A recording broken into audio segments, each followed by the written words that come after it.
ಸ್ನೇಹಿತರೆ ನಮಸ್ತೆ. ನನ್ನ ಹೆಸರು ಸೋಮಶೇಖರ್ ಅಂತ, ಬೇಲೂರು. ನಾನು ಒಂದು ತಿಂಗಳ ಮುಂಚೆ ನಮ್ಮ ಆತ್ಮೀಯರಾದ ಚಂದ್ರಣ್ಣ ಅಂತ ಹೇಳಿವ್ರ ಹೆಸರು, ಇವ್ರಿಗೆ ನಾವು ನಮ್ಮ ಸ್ಟಿಮ್ ರಿಚ್ಚು ಮತ್ತು ರ್ಯಾಪಪ್ನ ಸ್ಪ್ರೇ ಕೊಟ್ಟಿದ್ವಿ. ನಾವು ಅವ್ರ ಬಾಯಿಂದಲೇ ಅನುಭವ ಕೇಳೋಣ. ನಿಮ್ಮ ಬಳಸಿದ ವಿಧಾನ ಹೇಳಿ ಚಂದ್ರಣ್ಣ. ನಮ್ಮದು ಫಸ್ಟ್ ಗಿಡ ಈ ಥರ ಇರಲಿಲ್ಲ, ಅದು 2 ಆರ್ಗ್ಯಾನಿಕ್ ಬೆಳೆಸಿದ ಮೇಲೆ ಗಿಡ ಈ ಥರ ಬಂದಿದೆ, ಚೆನ್ನಾಗಿದೆ, ಖುಷಿಯಾಗಿದೆ. ರಿಚ್ಚು ಚೆನ್ನಾಗಿ ಕೆಲಸ ಮಾಡಿದ್ದೆ.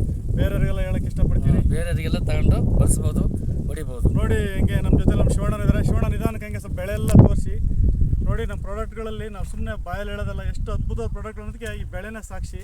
ಬೆಳೆ ಏನೂ ಇರಲಿಲ್ಲ, ತುಂಬ ಡೌನ್ ಆಗೋಗಿತ್ತು. ನಮ್ಮ ಸ್ಟಿಮ್ ರಿಚ್ 2 ಸಾರಿ ಸ್ಪ್ರೇ ಮಾಡಿದ್ದಾರೆ. ಒಂದು ಸಾರಿ ಕಾಯಿ ಉದುರೋದೆಲ್ಲ ನಿಂತಿದೆ. ರ್ಯಾಪಪ್ ಸ್ಪ್ರೇ ಮಾಡಿದ್ಮೇಲೆ ಈ ಕಾಯಿ ಯಾವುದು ಉದುರ್ತಾ ಇಲ್ಲ. ನಮ್ಮ ಪ್ರಾಡಕ್ಟ್ಗಳು ಇದು ಈ ಬೆಳೆಗೆ ಅಂತಲ್ಲ, ಯಾವುದೇ ಬೆಳೆಗೆ ಬೆಳೆಸಿ ನೀವು ಒಳ್ಳೆ ರಿಸಲ್ಟ್ ಕೊಡ್ತೀವಿ ನಾವು. ರಿಸಲ್ಟ್ ನೀವು ಬಳಸಿ ನೀವು ರಿಸಲ್ಟ್ ನೋಡಿ ಇನ್ನೊಬ್ರಿಗೆ ಹೇಳ್ಬೋದು. ಅದ್ಭುತವಾದ ಪ್ರಾಡಕ್ಟ್ಗಳು, ಜೊತೆಗೆ ನಿಮ್ಮ ಮಣ್ಣು ನಿಮ್ಮ ಆರೋಗ್ಯನ ಕಾಪಾಡ್ಕೊಳ್ಳಿ. ನಮ್ಮ ಬಯೋಫ್ರೂಟ್ ಪ್ರಾಡಕ್ಟ್ಗಳು ಅದ್ಭುತವಾದ ರಿಸಲ್ಟ್ ಕೊಡ್ತವೆ. ಯಾಕೆಂದರೆ ಬಳಸಿ ನೋಡಿದವ್ರು ಮಾತ್ರ ಹೇಳೋಕ್ಕೆ ಸಾಧ್ಯ, ಎಲ್ಲರೂ ಸುಮ್ಮನೆ ಬಾಯಲ್ಲಿ ಹೇಳೋದಕ್ಕಿಂತವ.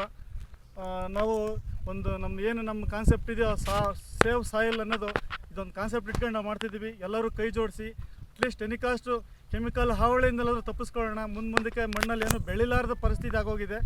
ಮುಂದಕ್ಕೆ ನಮ್ಮ ಬಯೋಫ್ರೂಟ್ ಪ್ರಾಡಕ್ಟ್ಗಳು ಒಳ್ಳೆ ರಿಸಲ್ಟ್ ಬರ್ತವೆ. ತುಂಬ ಒಳ್ಳೆ ರಿಸಲ್ಟ್ ಮಾಡಿ ನೀವು ಬಳಸಿ ಬೇರೆಯವ್ರಿಗೂ ಹೇಳಿ, ನಿಮ್ಮ ಮಕ್ಕಳಿಗೆ ನಿಮ್ಮ ಮುಂದಿನ ಪೀಳಿಗೆ ಮಣ್ಣು ಉಳಿಸಿ ಅಂತೇಳಿ ನಾನು ಮಾತು ಮುಗಿಸ್ತೀನಿ. ನಮಸ್ತೆ, ಒಳ್ಳೆಯದಲ್ಲ ಚಂದ್ರಣ್ಣ. ಇದೇ ಥರ ರೈತರು ಚೆನ್ನಾಗಿರ್ಬೇಕು, ಎಲ್ಲರಿಗೂ ಹೇಳಿ. ಚೆನ್ನಾಗಿದೆ. Okay, thank you.